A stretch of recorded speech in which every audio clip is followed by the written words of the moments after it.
Imagine this. It's Monday morning, March 20th, 1995, Tokyo.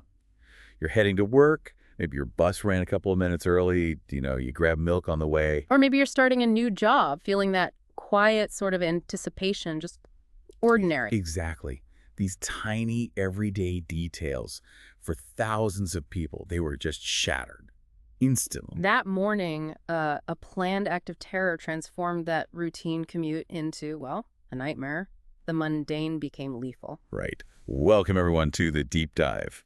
Today, we're diving deep into Haruki Murakami's incredible nonfiction work, Underground. Yeah, it's this meticulous exploration of that horrifying event, the Tokyo subway sarin gas attack. In our deep dive today, it's based on something really unique, isn't it? These firsthand accounts. It really is. Murakami gathered testimonies not just from the victims, which you might expect, but also, and this was quite controversial, from members and former members of Elom Shinrikyo, the cult responsible. So our mission here is to really pull out the key insights from these intensely personal stories. We want to understand, not just what happened, but what it tells us about people, about society's weaknesses, and that struggle to comprehend violence that seems to come out of nowhere. And also how Murakami, coming from fiction, felt he needed to create another narrative, something different from what the media was giving. Definitely. So to really get a sense of the horror, let's picture that morning, that busy, normal Monday morning commute. It's crucial because the everydayness makes the horror stand out even more. We're talking Tokyo subway lines, Marunouchi, Chiyoda, Hibiya, absolutely packed. Rush hour. Thousands and thousands of people just trying to get to work, maybe getting in a bit early to beat the worst crush. And into that scene, this incredibly dense, normal scene, the perpetrators release sarin gas. Sarin. Can you remind us what that is exactly? Sure, it's a nerve agent, originally developed by German scientists back in the 30s, later used by Iraq, quite devastatingly. And it's incredibly deadly, right? Yeah. Unbelievably so. Sarin is 26 times more lethal than cyanide gas. A single drop, like the size of a pinhead. That's enough to kill someone. Wow. That's terrifying. And the way they released it, almost low-tech, but so effective. Chillingly simple. They used sharpened umbrella tips, punctured plastic bags filled with liquid sarin, and just left them on the train floor. Just left them there. That sort of mundane delivery method is deeply unsettling. It is, and the immediate effect on people was, well, confusion. Massive confusion. One man on the Marunouchi line, he remembers an acid smell. Another, on a different train, noticed something syrupy sweet. But they didn't immediately think poison gas. No, not at all. They dismissed it. Maybe it's just weird train smell, someone's perfume, cleaning fluid, something ordinary. People saw these leaking plastic bags or wet newspaper bundles, but they had no idea what they were looking at. It was just wet stuff on the floor. And then the symptoms started, suddenly, brutally. Yeah. People described their breathing just freezing up, bodies shaking uncontrollably, vision going dark, eyes watering, noses running, vomiting. One woman said she felt out of it, took another breath, and boom, her breathing just stopped. Another thought, maybe I have a fever. So the disconnect was huge. They're thinking flu, hay fever, maybe even something really serious like a brain hemorrhage, anything but a gas attack. Exactly. And that confusion, that delay in understanding, led straight to chaos. One victim described walking through the station, seeing attendants just collapsed on the ground. Oh, no. And when he got outside, he called it hellish. People collapsed everywhere, some foaming at the mouth, station staff just holding their heads, crying, a young girl weeping. It shows you when something totally unprecedented happens, our minds just struggle to process it. Which leads delays, disastrous delays in responding. Absolutely. The system was overwhelmed almost immediately. That speed is just staggering. What were some of the biggest failures in the response that Murakami uncovered? Well, the emergency services had major problems right away. Ambulances were late or went to the wrong places entirely. Oh, you're kidding. No. One station attendant trying to get help was told all the ambulances had rushed over to Tsukiji. Their station had no immediate aid. So resources were just misallocated in the panic. Completely. And even more than an hour after the attack, hospitals were still in the dark. They had no word injured people were coming. They just couldn't cope. It's a stark picture of how quickly things can fall apart. And it wasn't just logistics, right? There was a knowledge problem, too, about sarin itself. A critical knowledge gap. Luckily, and this is a key point, that earlier incident in Matsumoto, another sarin attack by aluminium, provided some vital clues. Like what sort of clues? Things like low blood cholinesterase levels, Mm. contracted pupils, these helped some doctors recognize sarin poisoning in the Tokyo victims much faster than they otherwise would have. So that previous tragedy, awful as it was, actually helped save lives this time. In a way, yes. Shinshu University had actually prepared a report on Matsumoto, and it was ready for publication that very day. Pure coincidence. They just kept faxing out copies to other hospitals. Wow, talk about timing. But still, that's a very ad hoc way to share critical information in a disaster. Exactly. It highlights the lack of a formal system.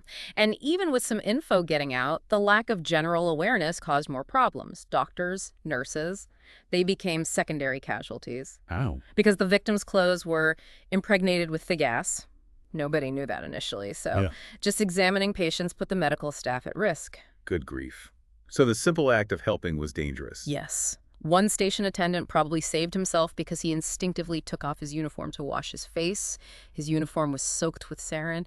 It just shows this fundamental, terrifying lack of preparedness for this kind of weapon. It really does. And it points to a bigger issue. A huge one. Dr. Nobuo Yanagisawa from Shinshu University, he concluded pretty bluntly, there is no prompt and efficient system in Japan for dealing with a major catastrophe. And that was echoed by the Kobe earthquake just months before. Yes, it revealed a systemic vulnerability. The takeaway is, even in very organized societies, preparedness can be fragile when facing something completely new. Let's talk about the aftermath for the survivors. The lingering scars. They were immense, both physical and psychological. Immense is the right word. Physically, the aftereffects were incredibly varied and often lasted for years. Persistent headaches were commonly described like a heavy weight crushing my skull or killer hangovers. It's so bad they could lead to suicidal thoughts, the book mentions. Disturbingly, yes. Eye problems were also widespread. Blurry vision, tunnel vision, pupils staying tiny for months, difficulty focusing. One person mentioned shooting pain in the back of my eyes if they turned their head quickly. Just constant physical reminders. Constant chronic fatigue, muscle weakness, joint pain, trouble with exercise. And some, like Shizuko Akashi, had severe paralysis needing intensive therapy, even surgery like tendon cuts. It's a chilling reminder that the cost isn't just the initial deaths, but this long, slow erosion of quality of life, a hidden trauma. And alongside the physical, the invisible wounds, the psychological impact. Just devastating. PTSD diagnoses, obviously. Sleeplessness, irritability, bursts of irrational anger, constant anxiety, difficulty concentrating. It sounds like it completely changes your way of being in the world. It does. People reported feeling isolated, scared to go out alone, especially underground or in crowded places. One victim just couldn't get on a train. My feet won't move. It's like being imprisoned by the trauma. And the memory loss. That seems particularly cruel. It does, ranging from forgetting names to, in some cases, wiping out whole chunks of life. Shizuko Akashi, who we mentioned she'd been an Emin renunciate, then became a victim and underwent electroshock treatment, which caused major memory loss. That's layers upon layers of trauma. Absolutely. And then the hallucinations, vivid nightmares. Descriptions like a cold, damp hand dragging them into darkness or a white veil they couldn't tear away.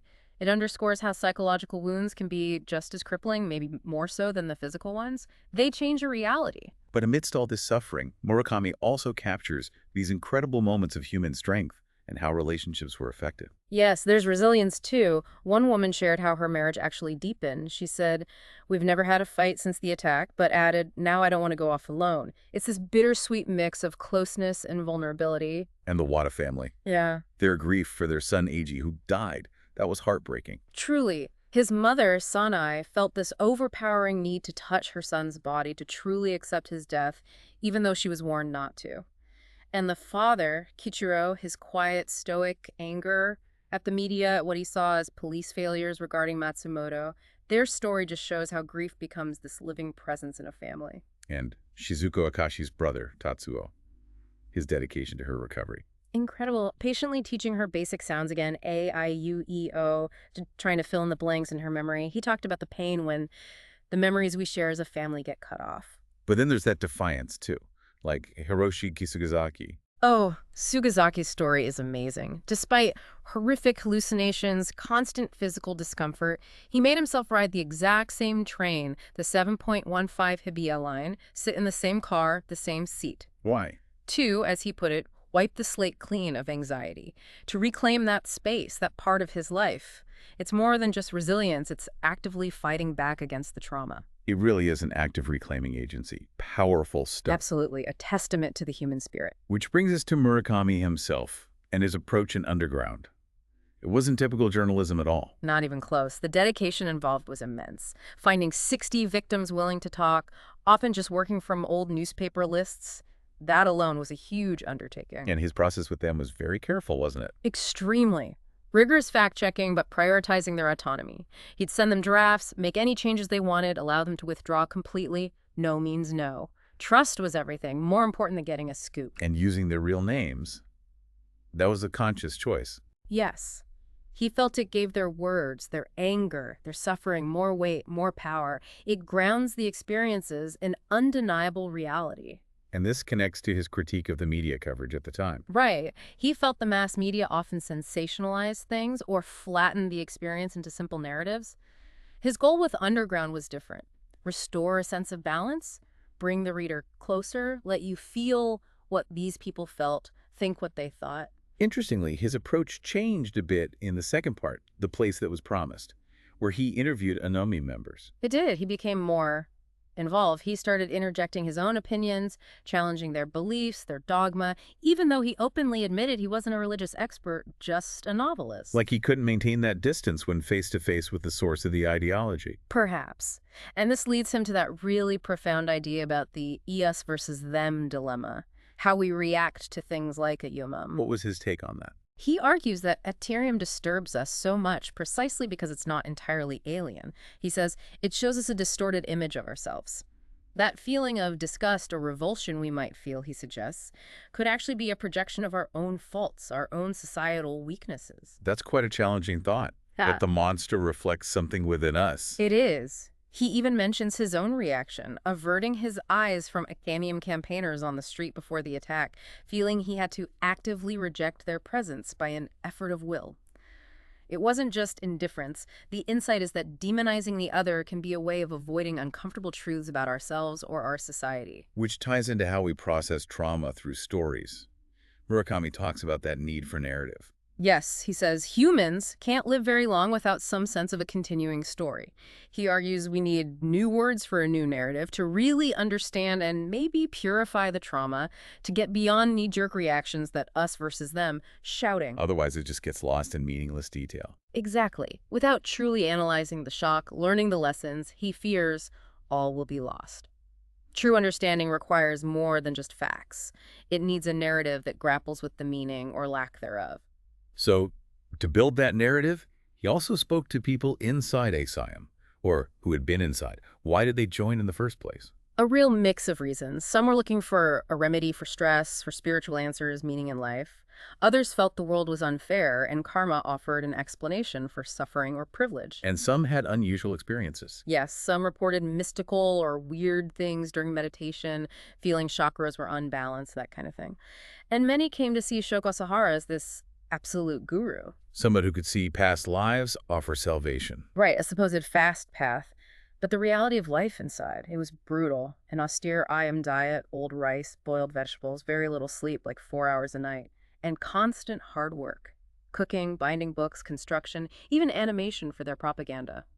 Sounds less like spiritual practice and more like, well, a labor camp. Pretty much. And the training could be actual torture, mad intensive training, being hung upside down as punishment. People screamed, begged to be killed. It was torture, plain and simple, one source says. And there were drugs involved, too. Yes. The Christ initiation involved forced drugging, often with LSD-like substances. It caused immense confusion, distress, and then the sexual abuse by Asahara. Which was presented as an honor. Chillingly, yes. Many were conditioned to feel happy about, grateful even, but some refused, and the cost was severe punishments like electroshock, leading to memory loss, like we saw with Shizuko Akashi. It just shows the power of cults to warp reality and destroy autonomy. But eventually, some started to doubt. Inevitably. People started seeing the contradictions. A Hrisam claimed not to kill even a cockroach yet. Sarin, how do you reconcile that? Failed prophecies by Asahara also eroded his authority for some. So cracks started appearing in the facade. Yes. And the internal pressure, the conflicts, It led some to just try and blend in, keep their heads down, or look for a way out. But leaving was incredibly risky, given the brutal treatment of anyone suspected of disloyalty. Breaking free was its own ordeal. And even after they got out, life wasn't easy. Far from it. Huge problems finding jobs, constant police surveillance affecting their new lives, neighbors being questioned, businesses like a bakery or salon suffering because of their past association.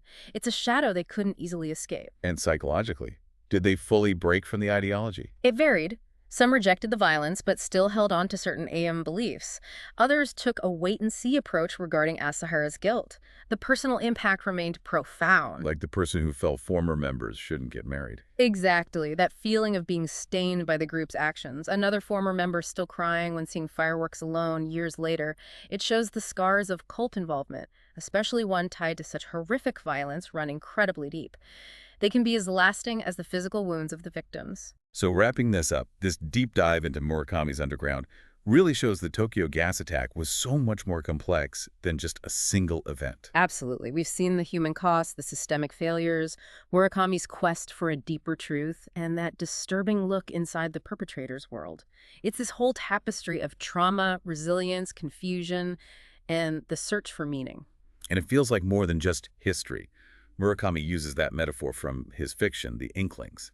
Oh. These dark creatures living underground. Yeah, unseen, feeding on decay, digging tunnels under Tokyo. He even linked them to the attackers, saying it was a personal reason for writing the book. He suggests society pushes its dark stuff, its contradictions, underground, out of sight. Which leaves us with a really challenging thought, doesn't it? What happens when a society doesn't integrate those contradictions, those darker elements? When it just pushes them down? What are the consequences when that stuff erupts from the underground of our collective life, like the sarin erupting from those bags? Murakami talks about needing to wash it out of our metabolism. What dark gutters are still flowing, unresolved, if we don't do that, if we don't confront these things? It's not just about Tokyo 95. It's a mirror, as we said. What does that mirror show you? What are the unseen things in our own societies, maybe even in ourselves, that we prefer to keep underground?